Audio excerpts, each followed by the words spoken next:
So last లో transistor H parameters గురించి discuss చేసుకున్నాం. So determination of H parameters using input characteristics output characteristics గురించి కూడా మనం లాస్ట్ లో డిస్కస్ చేసుకోవడం జరిగింది. అయితే ఈ క్లాస్ లో ట్రాన్సిస్టర్ అప్లికేషన్స్ చూడాలి. సో ట్రాన్సిస్టర్ ని యాంప్లిఫైయర్ కింద యూజ్ చేస్తారు. యాక్చువల్లీ మనకి ట్రాన్సిస్టర్ సాచురేషన్ పొజిషన్ లో అవుట్పుట్ క్యారెక్టరిస్టిక్స్ తీసుకున్నట్టయితే saturation position, saturation region, active region, cut off region అనే 3 రీజియన్స్ ఉంటాయి. సో సాచురేషన్ రీజియన్ లో ట్రాన్సిస్టర్ ని ఆన్ స్విచ్ కింద యూజ్ చేసుకుంటాం అని చెప్పుకున్నాం. యాక్టివ్ రీజియన్ లో యాంప్లిఫైయర్ కింద యూజ్ చేసుకుంటాం అని చెప్పుకున్నాం. అదే కట్ ఆఫ్ రీజియన్ లో ఆఫ్ స్విచ్ కింద యూజ్ చేసుకుంటారని లాస్ట్ క్లాస్ లో ఆల్రెడీ డిస్కస్ చేసుకున్న విషయమే. అంటే అవుట్పుట్ క్యారెక్టరిస్టిక్స్ అమ్మ ట్రాన్సిస్టర్ అవుట్పుట్ క్యారెక్టరిస్టిక్స్ మనం డ్రా చేసుకోవడం జరిగింది కదా. సో అవుట్పుట్ క్యారెక్టరిస్టిక్స్ డ్రా చేసుకోవడం జరిగింది. VCE versus ICTC. ఇక్కడ మనం IB ని కాన్స్టెంట్ గా మెయింటైన్ చేస్తూ సో డిఫరెంట్ కర్వ్స్ డ్రా చేసుకోవడం జరిగింది. సో ఆ రకంగా మనం 3 రీజియన్స్ కింద డివైడ్ చేస్తామని చెప్పుకున్నాం. సో ఇది మనకి సాచురేషన్ రీజియన్. ఈ రీజియన్ లో ట్రాన్సిస్టర్ మనకి ఆన్ స్విచ్ కింద వర్కౌట్ చేస్తుందని చెప్పుకున్నాం. Next region active region. So active region లో యాంప్లిఫైయర్ కింద వర్క్ చేస్తుందని లాస్ట్ క్లాస్ లో చెప్పుకున్నాం. ఈ పార్ట్ అంతా, ఈ రిమైనింగ్ పార్ట్ అంతా మనకి కట్ ఆఫ్ రీజియన్. సో ఇది కట్ ఆఫ్ రీజియన్ లో స్విచ్ ఆఫ్ కండిషన్ లో ఉంటుంది అనే విషయం లాస్ట్ క్లాస్ లో ఆల్రెడీ చెప్పుకుంది. బట్ కానీ ఇప్పుడు ఆ యాంప్లిఫైయర్ కింద ఏ రకంగా యూజ్ చేసుకుంటాం, ఏ సర్క్యూట్ యూజ్ చేసుకుంటాం, నెక్స్ట్ ఈక్వేషన్స్ కూడా ఫైండ్ అవుట్ చేయాలి. So transistor as an amplifier. So transistor as an amplifier ని వర్కౌట్ చేసుకోవాలి. So transistor as an amplifier అంటే ఖచ్చితంగా అడుగుతారు ఏ రీజియన్ లో ట్రాన్సిస్టర్ యాంప్లిఫైయర్ కింద వర్కౌట్ అవుతుంది. ఏ రీజియన్ లో మనకి ఖచ్చితంగా యాక్టివ్ రీజియన్ లో ట్రాన్సిస్టర్ మనకి యాంప్లిఫైయర్ కింద వర్కౌట్ అవుతుంది. అయితే యాక్టివ్ రీజియన్ ఏ క్యారెక్టరిస్టిక్స్ నుంచి తీసుకుంటాం మనం, అవుట్పుట్ క్యారెక్టరిస్టిక్స్ నుంచి కన్సిడరేషన్ లో తీసుకుంటాం. ఓకే, సో ఇప్పుడు transistor as an amplifier. Transistor as an amplifier. Transistor as an amplifier. So ఇప్పుడు దీనికోసం ఇప్పుడు ట్రాన్సిస్టర్ ని కన్సిడరేషన్ లో తీసుకుందాము. అది PNP అయినా NPN అయినా కామన్ బేస్ కాన్ఫిగరేషన్ లో తీసుకుంటున్నాం. సో ఇది ఎమిటర్, ఇక్కడ వచ్చేసి మనకి బేస్, సో ఈ పార్ట్ వచ్చేసి మనకి collector. Okay, common base configuration లో కన్సిడరేషన్ లో తీసుకుంటాను. Common base. ఓకే, అంటే దాని అర్థం ఏంటి, మీరు ఇచ్చే ఇన్పుట్ సప్లై వోల్టేజ్ ఎమిటర్ కి బేస్ కి మధ్యలో తీసుకోవాలి. నెక్స్ట్ అవుట్పుట్ ఎవరెవరి మధ్యలో కన్సిడరేషన్ లో తీసుకుంటాం, కలెక్టర్ కి బేస్ కి మధ్యలో కన్సిడరేషన్ లో తీసుకుంటాం. సో ఇది తీసుకున్న అవుట్పుట్ ఇక్కడ కన్సిడరేషన్, ఇది మనకి అవుట్పుట్, ఇక్కడ మనకి ఇన్పుట్. ఓకే, సో ఇక్కడ మనం ఇక్కడ వోల్టేజ్ ని ప్రొవైడ్ చేయాలి. VEE అని అంటారు, VEE. ఓకే, సో ఇది మనకి ఈ వోల్టేజ్ ని VCC అని అంటారు. సో ఈ సప్లై వోల్టేజ్ మనం VCC అని చెప్పాలి. సో ఈ పర్టికులర్ వోల్టేజ్ ని VEE, పర్టికులర్ వోల్టేజ్ ని VCC. ఓకే, సో ఇది ప్లస్, ఇది మైనస్, ఇది ప్లస్, ఇది మైనస్. సో ఈ జంక్షన్ ఖచ్చితంగా ఫార్వర్డ్ బయాస్ అవ్వాలి యాక్టివ్ రీజియన్ లో. సో లాస్ట్ లో ఆల్రెడీ చెప్పుకున్నాం ఏ జంక్షన్స్ ఫార్వర్డ్, ఏ జంక్షన్స్ రివర్స్ అని. సాచురేషన్ రీజియన్ అయితే రెండు ఖచ్చితంగా ఏ బయాస్ అవ్వాలి, ఫార్వర్డ్ బయాస్ అవ్వాలి. అదే యాక్టివ్ రీజియన్ అయితే ఒక జంక్షన్ ఫార్వర్డ్ బయాస్, ఒక జంక్షన్ రివర్స్ బయాస్ అయ్యాలి. అదే కట్ ఆఫ్ రీజియన్ అయితే రెండు కూడా రివర్స్ బయాస్. సో ఇది లాస్ట్ లో ఆల్రెడీ చెప్పుకున్న విషయం. సో ఈ రకంగా మనం డిజైన్ చేసుకున్నాం మొత్తం సర్క్యూట్ ని. ఇప్పుడు మీరు ఏం చేస్తారంటే ఇక్కడ మనకి వీక్ సిగ్నల్ వస్తుంది, ఎక్కడ ఇన్పుట్ లో మనకి వీక్ సిగ్నల్ వస్తుంది. యాంప్లిఫైయర్ అంటే ఏంటి, to make week signal as a strong signals. Okay, amplification is nothing but amplifier is used to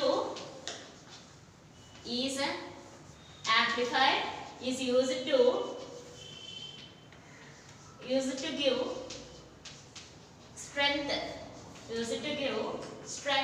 to the weak signal in input.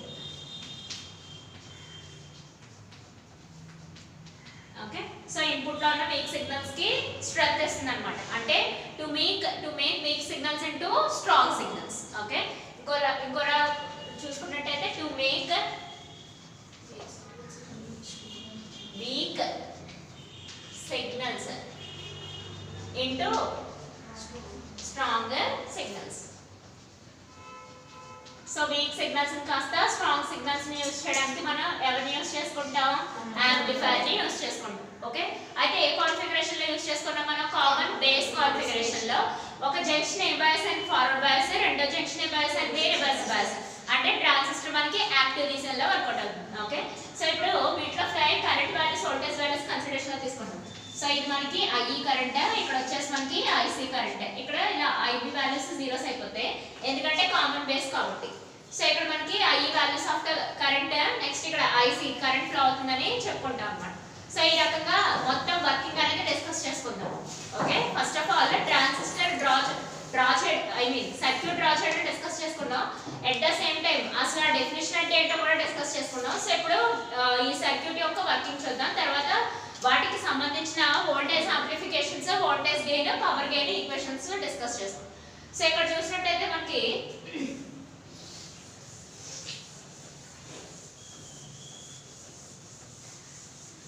So first of all మనం ఇక్కడ input side ఒకసారి observe చేసుకోవాలి. So ఇక్కడ మనం input signal లో మనం week signals ని ఇస్తున్నాం. సో ఇక్కడ వీక్ సిగ్నల్స్ అంటే అది మనకి వోల్టేజ్ అయినా అవ్వచ్చు, కరెంట్ అయినా అవ్వచ్చు. యాక్చువల్లీ ఈ సిగ్నల్ ఒకటే సరిపోతున్నాం, కానీ ఇక్కడ మనం బిఈ బిసిఈని ఎందుకు ఇవ్వాలి ఆ విషయం జాగ్రత్తగా అబ్జర్వ్ చేయాలి. ఒరిజినల్ గా అయితే ఈ ఇన్పుట్ సిగ్నల్ ఒకటి సరిపోతుంది, కానీ బిఈ బిసిఈ కూడా కంపల్సరీగా ఉండాలి. ఎందుకు? ఇది ఆల్రెడీ సర్క్యూట్ కి ఫుడ్ లాంటిది. ఇన్పుట్ మనం ఇచ్చే సప్లై వోల్టేజ్ సర్క్యూట్ కి ఫుడ్ లాంటిది అన్నమాట. ఎలాగైతే హ్యూమన్ బీయింగ్ ఫుడ్ ఉంటేనే వర్క్ చేయగలరో ఆ రకంగా మనకి ఇది మనకి ఇక్కడ ఇన్పుట్ సప్లై వోల్టేజ్ మనకి ఫుడ్ లాంటిది. కానీ అయినా సరే BE voltage, BCE voltage, BCC voltage ఎందుకు ఇచ్చాం, మనం ప్రొవైడ్ ఎందుకు చేసాం? సో బిఈ కంపల్సరీగా బిఈ కానీ బిసిఈ కానీ ఎందుకు ప్రొవైడ్ చేయాలంటే ఖచ్చితంగా జంక్షన్స్ ని ఫార్వర్డ్ బయాస్, రివర్స్ బయాస్ అవ్వాలి కాబట్టి. ఓకే, జనరల్లీ ఈ ఒక్క ఇన్పుట్ ఉంటే సరిపోతుంది అని అంటారు, కానీ బిఈ బిసిసితో పని ఏంటి అని అడుగుతారు. బిఈ బిసిసితో వర్క్ ఏంటి మనకి junction forward bias, junction reverse bias చేయడం కోసం. ఒకసారి జాగ్రత్తగా అబ్జర్వ్ చేసుకోండి. నేను గీసిన సప్లై వోల్టేజ్ ఈ రకంగా ఉంది అంటే ఇది మనకి పాజిటివ్ పొలారిటీ, ఇది మనకి నెగిటివ్ పొలారిటీ. ఓకే, ఈ పాజిటివ్ పొలారిటీ వచ్చినప్పుడు ఇది మనకి వర్కింగ్ అంతా పర్ఫెక్ట్ కండిషన్ లో వస్తుంది. అంటే పాజిటివ్ పొలారిటీ వచ్చిన ప్రతి సిచ్యువేషన్ లో working condition good, working condition on అయినట్టు లెక్క. మరి నెగిటివ్ పొలారిటీ వచ్చిన సిచ్యువేషన్ లో వర్కింగ్ కండిషన్ ఏమైనట్టు మనకి ఆఫ్ అవుతున్నట్టు అర్థం.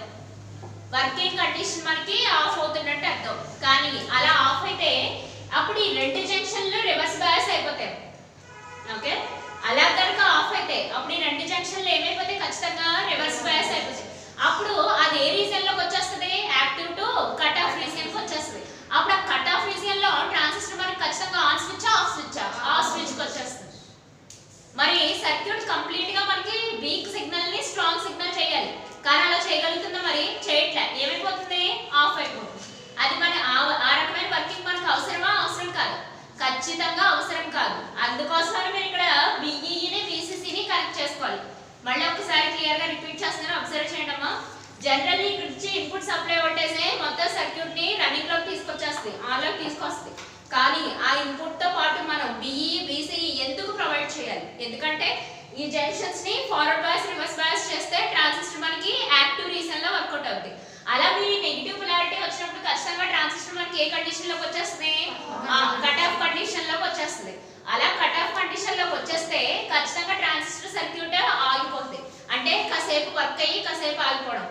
ఓన్లీ పాజిటివ్ పొలారిటీస్ కి పనిచేసి నెగిటివ్ పొలారిటీస్ కన్నిటికీ ఆఫ్ కండిషన్ లోకి వచ్చేస్తుంది. అంటే ట్రాన్సిస్టర్ ఆన్ ఆఫ్, మళ్ళీ ట్రాన్సిస్టర్ ఆన్ ఆఫ్. అలా అయితే మనకి సర్క్యూట్ కంటిన్యూస్ గా ఎక్కడ వర్క్ చేసినట్టు, సర్క్యూట్ కంటిన్యూస్ గా వర్క్ చేయాలంటే ఖచ్చితంగా ఇది ఏ బయాస్ ఉండాలి, ఫార్వర్డ్ బయాస్, ఏమో రివర్స్ బయాస్ ఉండాలి. అలా కాకుండా ఈ సప్లై వోల్టేజ్ మనం ప్రొవైడ్ చేయకుండా ఉంటే circuit on off, on off, on off continuous గా ఆన్ పొజిషన్ లో ఉందాం. ఎప్పుడైతే మీరు ఈ బిఈని బిసిసిని కనెక్ట్ చేశారో ఇంక ఈ పొలారిటీస్ పట్టించుకోవాల్సిన అవసరం లేదు. అంటే నేను చెప్పాలనుకుంది బిఈ ఎఫెక్ట్ ఎక్కువ ఎవరితో కంపేర్ చేస్తే, ఇన్పుట్ తో కంపేర్ చేస్తే. నేను చెప్పాలనుకున్న మీనింగ్ అది. అంటే ఇక్కడ మీరు సప్లై వోల్టేజ్ అంతకి ఇవ్వాలి. ఓకే, లేదంటే ఇన్పుట్ ఒక్కటి సరిపోద్ది, మొత్తం సర్క్యూట్ అంతా డివైడ్ చేయాలి. కానీ మరి మనం ఇచ్చిన దాంట్లో పాజిటివ్ పొలారిటీ ఉంది, నెగిటివ్ పొలారిటీ ఉంది. నెగిటివ్ వచ్చిన ప్రచారం ఆఫ్ అయిపోయి మళ్ళీ పాజిటివ్ వచ్చాక ఆన్ అవుతానంటే ఏమైపోద్ది, ఆన్ ఆఫ్ కండిషన్. అంటే for example A light connect చేస్తాం అనుకుంటాం, ఇది లైట్ వెలిగి ఆరిపోతుంది, వెలిగి మళ్ళీ వెళ్తురొచ్చి ఆరిపోవడం. అలా మనం ఎక్స్పెక్ట్ చేయం కదా దేన్ని కూడా. కంటిన్యూస్ గా వెలగడమో లేదా మనం స్విచ్ ఆఫ్ చేసిన తర్వాత అది ఆగిపోవడం మనం ఎక్స్పెక్ట్ చేస్తాం. అలా బ్లింక్ అయితే సిచ్యువేషన్ ఏంటి, బ్లింక్ కూడా కాదు, ఒకసారి కంప్లీట్ గా ఆఫ్ అయ్యి మళ్ళీ కంప్లీట్ ఆన్ అవుతుంది, కంప్లీట్ ఆఫ్ కంప్లీట్ ఆన్. ఆ రకంగా మనం ఎక్స్పెక్ట్ చేయం కదా సర్క్యూట్ ని. సో అందుకోసమని ఈ పొలారిటీస్ ఏదొచ్చినా సరే స్ట్రెంత్ చేయడం కోసం మనం ఎవరిని కనెక్ట్ చేస్తాం, బిఈ బిసి. అందువల్ల ఇది ఫార్వర్డ్ బయాస్ అవుతుంది, జంక్షన్ వచ్చేసి మనకి ఏ బయాస్ అవుతుంది, రివర్స్ బయాస్ అవుతుంది. అప్పుడు మనకి ట్రాన్సిస్టర్ ఏ రీజియన్ లో వర్క్ అవుతుంది, యాక్టివ్ రీజియన్. ఓకే, సో రెండు రివర్స్ బయాస్ అయిపోయాయి అనుకుంటాం. మన సిచువేషన్ ఏంటి, మనకి కట్ ఆఫ్ రీజియన్ కి వచ్చేస్తాయి. అది ఎప్పుడు అవుతుంది, ఖచ్చితంగా మనకి వర్కింగ్ కండిషన్ ఆఫ్ లోకి వచ్చినప్పుడు. అలా మనకి ఆన్ ఆఫ్ వద్దు కాబట్టి కంటిన్యూస్ గా ఆన్ కావాలి కాబట్టి.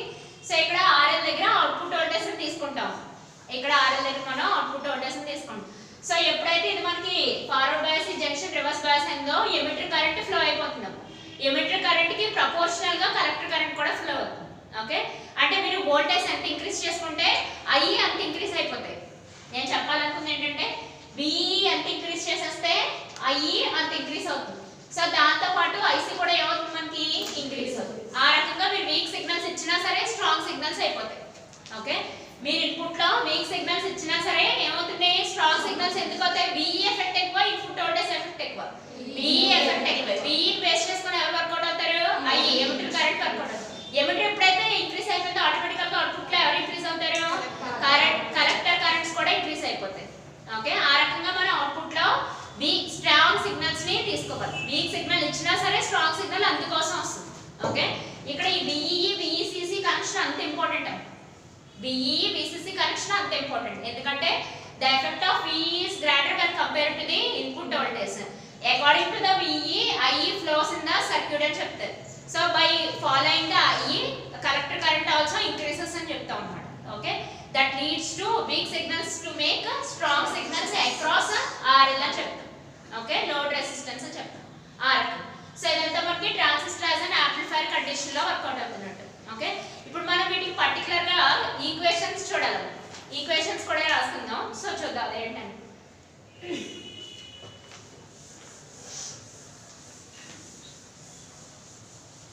First of all current gain తో స్టార్ట్ చేద్దాం.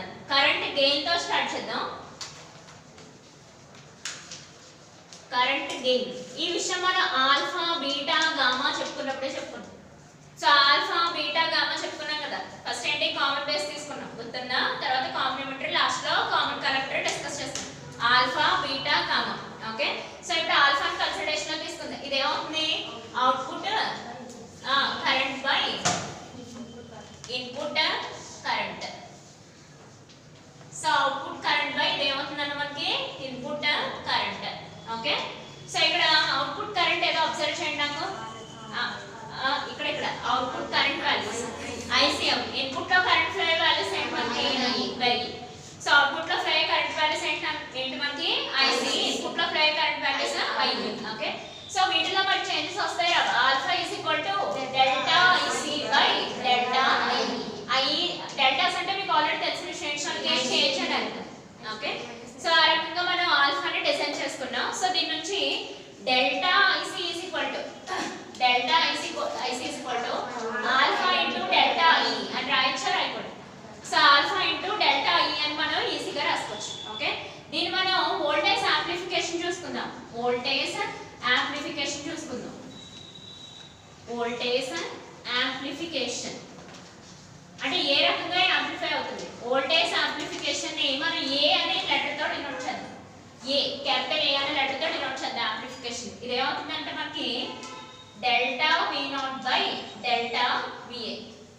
డెల్టా V0 బై ఏమవుతుంది మనకి డెల్టా VA. ఓకే, సో ఇక్కడ మనం అబ్జర్వ్ చేసినట్టయితే డెల్టా V0 డెల్టా VA అంటే ఇది మనకి అవుట్పుట్ వోల్టేజ్, ఇది మనకి ఇన్పుట్ వోల్టేజ్. మీరు జాగ్రత్తగా అబ్జర్వ్ చేయండి అమ్మా. ఇక్కడ మనకి output voltage across load resistor. Okay, so ఇక్కడ మనకి VI ఇన్పుట్ వోల్టేజ్. ఒకసారి జాగ్రత్తగా అబ్జర్వ్ చేయండి, మళ్ళీ డ్రా చేస్తున్నాను. సో ఇక్కడ మనకి ఈ కేసులో ఇక్కడ మనకి అవుట్పుట్ వోల్టేజ్, ఈ కేసులో ఇక్కడ మనకి ఇన్పుట్ వోల్టేజ్. ఓకే, సో ఇక్కడ మనకి తెలియకుండానే ఒక ఇన్పుట్ రెసిస్టెన్స్ ఉంటుంది. ఇక్కడ ఒక ఇన్పుట్ రెసిస్టెన్స్ ఉంటుంది. మీకు ఇచ్చిన టెక్స్ట్ బుక్ లో కూడా ఇవ్వలేదు, జనరల్లీ చూసుకోండి. ఇక్కడ మనకు ఒక ఇన్పుట్ రెసిస్టెన్స్ ఉన్నట్టు అర్థం. RA అనే మనకు ఒక ఇన్పుట్ రెసిస్టెన్స్ ఉంటుంది. ఓకే, సో RA అంటే ఇక్కడ దీంట్లో కల్పించేసినట్టు చెప్పాడు అనమాట. ఆ ఉద్దేశం ఏంటంటే ఇవ్వకపోవడం ఉద్దేశం ఏంటంటే ఈ సప్లై వోల్టేజ్ లోనే రెసిస్టర్ కలుస్తుందని చెప్పడం కోసం డిజైన్ చేయలేదు. కానీ మనం అర్థం అవడం కోసం ఇక్కడ RA అని రాసుకుంటాం, ఇన్పుట్ రెసిస్టెన్స్ అన్నమాట. ఓకే, సో ఇక్కడ VI is nothing but input voltage. input voltage. RL is nothing but input resistance.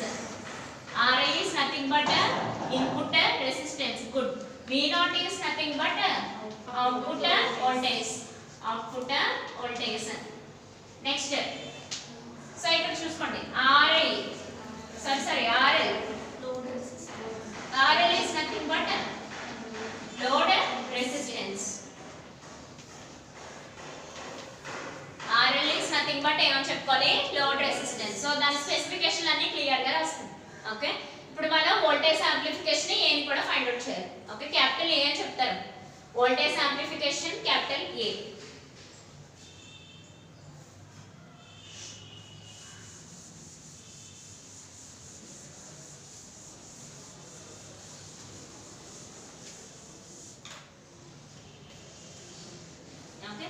So ఇప్పుడు జాగ్రత్తగా చూసినట్టయితే voltage amplification capital A is equal to delta V0 by delta VI. Okay కానీ according to Ohm's law, so according to ఎలా Ohm's law voltage can be written as current into resistor. అంటే V is equal to I into R. ఈ విషయం మనకు తెలిసిన విషయం.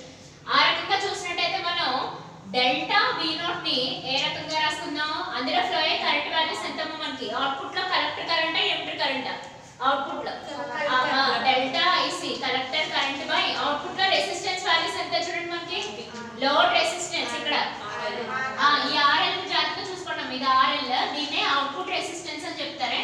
ఇక్కడ రాసేస్తాను ఆ విషయం కూడా క్లియర్ గా మీకు డౌట్ లేకుండా. సో లోడ్ రెసిస్టెన్స్ ని ఇంకొక పేరెంట్ మనకి అవుట్పుట్ రెసిస్టెన్స్ RL. సో ఇక్కడ RL అని మెన్షన్ చేస్తున్నాను. ఓకే సో ఈ విషయం క్లియర్ గా మెన్షన్ చేసాను చూసుకోండి. నెక్స్ట్ ఇన్పుట్ వోల్టేజ్ ని ఏ రకంగా రాసుకుందాం చెప్పాలి. డెల్టా IC నా ఈనా I. Very good. ఎందుకంటే ఇన్పుట్ లో ఫ్లో అయ్యే కరెంట్ మనకి emitter. Next RL input resistance. Good. Okay so ఇప్పుడు దీన్ని ఏం చేద్దాం మనం డివిజన్ చేయాలి అంతేనా కదా. సో ఇప్పుడు ఈ రెండు ఈక్వేషన్లు మనం ఏం చేయాలి డివిజన్ పెర్ఫార్మెన్స్ చేయాలి. ఓకే సో ఇక్కడ అబ్జర్వ్ చేసినట్టయితే మనకి డెల్టా IC వాల్యూస్ ఎలా రాసుకోవాలి చూడండి. ఇక్కడ delta IC good alpha into delta I. So ఆ రకంగా డిజైన్ చేద్దాం చూడండి. So voltage amplification capital A is equal to so delta IC ని ఈ రకంగా రాసుకోవచ్చు alpha into delta I into RL by delta I into RI. ఏమైనా terms cancel అయ్యి ఉన్నాయేమో కన్సిడరేషన్ లో తీసుకోవాలి. Delta I cancel. A is equal to alpha into RL by RL. So A is nothing but ఏంటి మనకి voltage amplification. Voltage amplification ప్రతి విషయం చాలా క్లియర్ గా రాసుకున్నాము. ఏదేది ఇన్పుట్ ఏదేది అవుట్పుట్. ఓకే అవుట్పుట్ కరెంట్స్ ఏవి ఇన్పుట్ కరెంట్స్ ఏవి జాగ్రత్తగా చూసుకోండి. అవుట్పుట్ లో ఫ్లో అయ్యే value currents output currents IC, collector currents emitter లో ఫ్లో అయ్యి ఎమిటర్ కరెంట్స్ ఇన్పుట్ కరెంట్స్ అని చెప్తాం. ఓకే ఆ రకంగా మనం వోల్టేజ్ యాంప్లిఫికేషన్ ని డిజైన్ చేసుకోండి. నెక్స్ట్ వోల్టేజ్ గెయిన్ ని చూడాలి.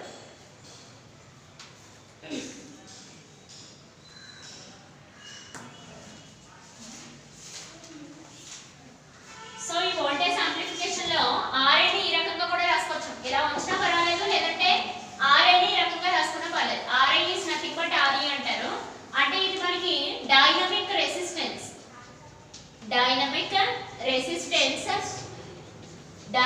రెసిస్టెన్స్ ఆఫ్ ఎమిటర్ జంక్షన్ అని చెప్తారు.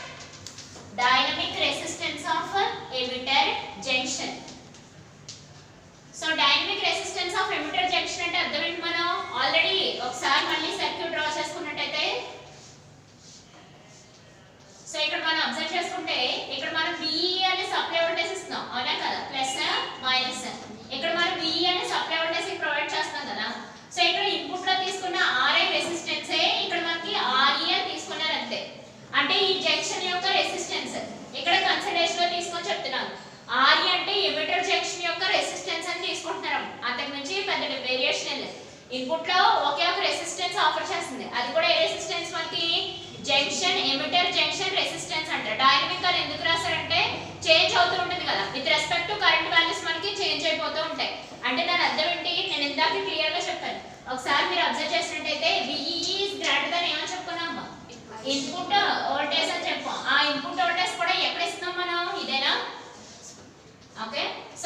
సప్లై వోల్టేజ్ కదా మనం ఇచ్చే ఇన్పుట్ వోల్టేజ్. ఒరిజినల్ గా అయితే ఇందాక నుంచి చెప్పుకున్న విషయం అదే, ఈ ఇన్పుట్ వోల్టేజ్ సప్లై కన్నా ఈ ఎఫెక్ట్ ఎక్కువ ఉంటుంది. ఇది మాత్రమే ఇక్కడ కరెంట్ వాల్యూస్ ఏమైపోతే ఆటోమేటికల్ గా చేంజ్ అవుతాయి. అంటే ఇన్పుట్ రెసిస్టెన్స్ ని ఏ రకంగా కన్సిడరేషన్ లో తీసుకోవచ్చు మనం, RE ఆ రకంగా కూడా రాసుకోవచ్చు అని చెప్తున్నాను.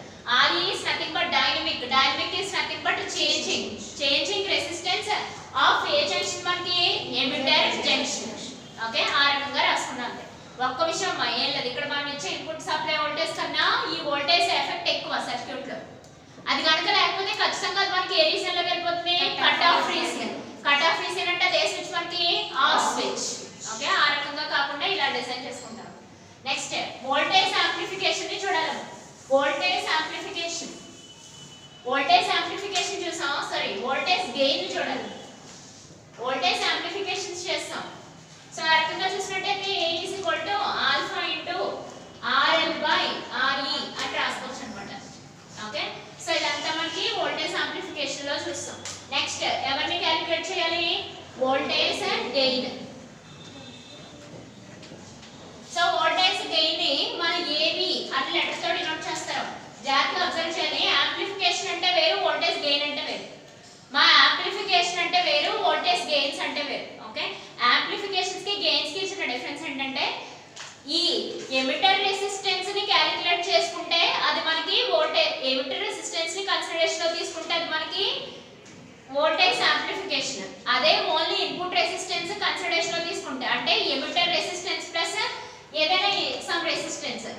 అంటే నేను చెప్పాలనుకుంది RE ప్లస్ సరే మీకు క్లియర్ గా చెప్తున్నాను చూడండి. ఈ జంక్షన్ ఆఫర్ చేసే రెసిస్టర్ మనకి VE, ఇక్కడ మనకి కొంత వోల్టేజ్ ని ఆఫర్ చేస్తాం, కొంత రెసిస్టర్ ని ఆఫర్ చేస్తాం, దీన్ని RE అంటారు. అది కాకుండా ఇది కూడా ఈ సర్క్యూట్ ఇన్పుట్ వోల్టేజ్ కూడా మనకి కొంత రెసిస్టెన్స్ ని ఆఫర్ చేస్తుంది. సో ఆ రెసిస్టెన్స్ ఈ రెసిస్టెన్స్ దాని ఫర్ ఎగ్జాంపుల్ RI అనుకుందాం అనుకుంటాం. ఆ RI ప్లస్ RE ని కన్సిడరేషన్ లో తీసుకుంటే మనకి వోల్టేజ్ గెయిన్స్ చెప్పాలి. అదే డిఫరెన్స్. మళ్ళీ ఒకసారి క్లియర్ గా చెప్తాను చూడండి, కన్ఫ్యూజ్ లేకుండా. ఓన్లీ ఎమిటర్ రెసిస్టెన్స్ మాత్రమే కన్సిడరేషన్ లో తీసుకుంటే అది వోల్టేజ్ యాంప్లిఫికేషన్స్. రెసిస్టెన్స్ దగ్గర చిన్న చేంజ్ వస్తాం. అలా కాకుండా ఇక్కడ కూడా ఉన్న రెండు వోల్టేజ్ ఎఫెక్ట్లు ఓన్లీ ఎక్కువ ఉన్న దాన్ని తీసుకుంటే అది వోల్టేజ్ యాంప్లిఫికేషన్ లోకి వెళ్ళిపోద్ది. అలా కాకుండా కంప్లీట్ గా ఈ రెండు కన్సిడరేషన్ లో తీసుకుంటే మనకి వోల్టేజ్ గెయిన్ లోకి వస్తుంది. మళ్ళీ ఒకసారి క్లియర్ గా చెప్తాను చూడండి. ఇది ఒక్కటే కన్సిడరేషన్ లో తీసుకుంటే, దీని ఎఫెక్ట్ ఒక్కటే కన్సిడరేషన్ లో తీసుకుంటే వోల్టేజ్ యాంప్లిఫికేషన్. మొత్తం ఇది కూడా కన్సిడరేషన్ లో తీసుకుంటే మనకి ఏమవుతుంది, వోల్టేజ్ గెయిన్. అంతే డిఫరెన్స్. ఓకే, అంటే కంప్లీట్ రెసిస్టెన్స్ మనం ఇన్పుట్ రెసిస్టెన్స్ అని చెప్పుకుంటాం. ఓకేనా, సో ఇందాక క్లాస్ లో ఇప్పుడే ఏం చెప్పుకున్నాం మనం, ఇక్కడ ఒక రెసిస్టెన్స్ ఉంటుంది, దాన్ని ఇన్పుట్ రెసిస్టెన్స్ అని చెప్పుకున్నాం. ఆ సింబల్ దీని ఎఫెక్ట్ రెండు కలిపి తీసుకుంటే వోల్టేజ్ గెయిన్స్. ఓన్లీ ఒక్కటే కన్సిడరేషన్ లో తీసుకుంటే ఏంటి మనకి RE వోల్టేజ్ యాంప్లిఫికేషన్. అంతే డిఫరెన్స్. ఓకే, సో ఇక్కడ చెప్పాలనుకుంది ఏంటంటే input resistance RI is equal to ఈ రకంగా చెప్తాం అన్నమాట. రెండు రెసిస్టర్ల కాంబినేషన్ చెప్తాం. సో వోల్టేజ్ గెయిన్ కి వోల్టేజ్ యాంప్లిఫికేషన్ కి అదే తేడా. మళ్ళీ ఒకసారి క్లియర్ గా చెప్తాను చూడమ్మా. ఈ జంక్షన్ ఒకటి కన్సిడరేషన్ లో, ఈ జంక్షన్ ఒకటి కన్సిడరేషన్ లో తీసుకుంటే మనకి ఏమవుతుంది, వోల్టేజ్ యాంప్లిఫికేషన్ అవుతుంది. Voltage amplification. ఆ జంక్షన్ ఒకటి కన్సిడరేషన్ లో తీసుకుంటే వోల్టేజ్ యాంప్లిఫికేషన్. అలా కాకుండా ఈ సప్లై వోల్టేజ్ ని ప్లస్ జంక్షన్ ని రెండు కన్సిడరేషన్ లో తీసుకొని డ్రా చేస్తే అది మనకి ఇన్పుట్ వోల్టేజ్ కింద తీసుకుంటాం, ఇన్పుట్ రెసిస్టెన్స్ కింద తీసుకుంటాం. సో డిఫరెన్స్ అర్థమైందమ్మా. ఒక్కటే కన్సిడరేషన్ లో తీసుకుంటే వోల్టేజ్ యాంప్లిఫికేషన్, రెండు కన్సిడరేషన్ లో తీసుకుంటే ఏమవుతుంది మనకి వోల్టేజ్ గెయిన్. అదే తేడా. ఓకే, సో ఇప్పుడు ఆ విషయం చూద్దాం. సో వోల్టేజ్ గెయిన్ అంటే ఏంటంటే మనకి AB is equal to delta VCE by delta VB. అంటే మనకి అవుట్పుట్ వోల్టేజ్ ది ఏమో చెప్తాం మనం, ఇన్పుట్ వోల్టేజ్ కింద చెప్పాలి. ఓకే, సో దీన్ని రకంగా రాసుకోవచ్చమ్మా. ఎలా అంటే delta IC into RL by delta IB into RL. Okay, so దీన్ని ఈ రకంగా మోడిఫై చేసి రాసుకోవచ్చు. ఎలా అంటే delta IC into RL by delta IB. ఈసారి బేస్ కరెంట్స్ తీసుకుంటాం. డెల్టా IB into RL కానీ ఇది మనకి delta IC into delta IB అంటే బీటా అని ఆల్రెడీ చెప్పుకున్నాం, ఆల్ఫా బీటా కావాలి. Delta IC by delta IB మనం బీటా అని చెప్పుకున్నాం. సో దీని నుంచి ఏబి ఈజ్ ఈక్వల్ టు ఎలా రాసుకోవచ్చు, బీటా ఇంటూ ఎలా రాయొచ్చు, ఆర్ఎల్ బై ఆర్ఎల్. సో ఆ రకంగా మనం ఎవరిని చెప్పగలం, వోల్టేజ్ గెయిన్ ని చెప్పగలం. వోల్టేజ్ యాంప్లిఫికేషన్స్ అంటే ఓన్లీ జంక్షన్ మాత్రమే తీసుకున్నప్పుడు, మళ్ళీ అదే చెప్తున్నాను చూడండి ఒకసారి, ఎందుకంటే ఇది కొంచెం కన్ఫ్యూజన్ ఉంటుంది. వోల్టేజ్ జంక్షన్స్ ఒకటి తీసుకుంటే, అలా కాకుండా కంప్లీట్ గా తీసుకున్నట్టయితే మనం ఎవరిని చెప్పాలి, ఏవి ఎవరిని చెప్పాలి, వోల్టేజ్ గెయిన్స్ అని చెప్పాలి. ఓకే, సో ఆ రకంగా మనం voltage gain is equal to beta into ఏమని చెప్తున్నాం, RN by RL. Okay, so ఇప్పుడు మనం పవర్ గెయిన్స్ ని కూడా డిస్కస్ చేద్దాం. Power gains,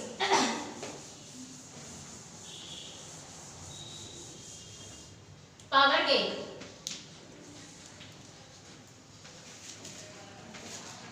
okay, power gain మనం ఏపీ అని లెటర్ తో డినోట్ చేస్తాం. So power gain is equal to delta IC square into RL by delta IB square into RI అని చెప్తాం. ఓకే, సో ఇప్పుడు కూడా మనం ఎవరెవరు చెప్తాం, ఈ వోల్టేజ్ సారీ దీనికి దీనికి కలిపే చెప్తున్నావా చెప్పట్లేదా పవర్ గెయిన్స్? ఏమా చెప్పాలనుకున్న వోల్టేజ్ విషయాలు అర్థమవుతున్నాయా? నేను ఇందాక మొత్తం వోల్టేజ్ యాంప్లిఫికేషన్ ఎవరికి మాత్రమే చెప్పుకున్నాం, ఈ ఒక్క దీనికి మాత్రమే కన్సిడరేషన్ తీసుకున్నాం. మరి వోల్టేజ్ గెయిన్ ఎవరెవరు కన్సిడరేషన్ తీసుకున్నాం, ఇన్పుట్ విఈ రెండు కన్సిడరేషన్ తీసుకున్నాం. నెక్స్ట్ పవర్ గెయిన్స్ కూడా ఎవరికి మాత్రం చెప్తున్నాం, విఈకి ఇన్పుట్ వోల్టేజ్ రెండు కలిపి చెప్తున్నాం. ఓకే, సో ఆ రకంగా చూసుకున్నట్టయితే ఏపీ ఇస్ ఈక్వల్ టు దీన్ని ఎలా రాసుకోవచ్చు కదా, delta IC into delta IC into RL by delta IB into delta IB into RL. కానీ మనకి తెలిసిన విషయం ఒకసారి అక్కడ అబ్జర్వ్ చేయండి, delta IC into RL delta IB into RL మనం ఏ రకంగా రాసుకోవచ్చు, వోల్టేజ్ గెయిన్ కింద రాసుకోవచ్చు, అవునా కదా? సో ఇక్కడ ఈ టర్మ్ ఒకసారి అబ్జర్వ్ చేయండి, మార్క్ చేస్తున్నారు. Delta IC into RL by delta IB into RL అంటే దీన్ని సో ఏ రకంగా రాసుకోవచ్చు మనం, వోల్టేజ్ గెయిన్ అని రాసుకోవచ్చు, రాసుకోకూడదు. సో ఆ టర్మ్ అబ్జర్వ్ చేస్తే మనకి ఏ రకంగా కనబడుతుందమ్మా, వోల్టేజ్ గెయిన్. ఓకే, సో ఇక్కడ AP is equal to so దీన్ని అబ్జర్వ్ చేస్తే ఎవరు రాసుకోవచ్చు చూడండి, బీటా బీటా ఇంటూ ఏ రకంగా రాసుకోవచ్చు, ఏబి. సో ఇది మనకి బీటా, ఇది మనకి ఏమవుతుంది, వోల్టేజ్ గెయిన్ ఏబి అవుతుంది, పవర్ గెయిన్ అంటే ఏపీ అవుతుంది. ఓకే, ఆ రకంగా మనం ట్రాన్సిస్టర్స్ యాంప్లిఫైయర్ డిస్కస్ చేసుకుంటాం. ఓకే, ఎక్కడెక్కడ ఇన్పుట్ వోల్టేజ్ చేస్తారో ఎక్కడెక్కడ విఈ చేస్తారో చూసుకోవాలి. ఓన్లీ విఈ కన్సిడరేషన్ లో తీసుకుంటే దాన్ని ఎలా రాసుకుంటాం, dynamic resistance of emitter junction. Okay, అలా కాకుండా ఇన్పుట్ రెసిస్టెన్స్ ఒక్కటే కన్సిడరేషన్ లో అంటే ఆ సప్లై వోల్టేజ్ ని ప్లస్ విఈ కన్సిడరేషన్ లో తీసుకుంటే ఏమని రాయాలి, ఇన్పుట్ రెసిస్టెన్స్ ఆర్ఐఎన్ కన్సిడరేషన్ లో తీసుకుంటాం. వోల్టేజ్ గెయిన్ ఇదైతే వోల్టేజ్ యాంప్లిఫికేషన్, ఇది ఏమవుతుంది మనకి, వోల్టేజ్ గెయిన్. ఓకే,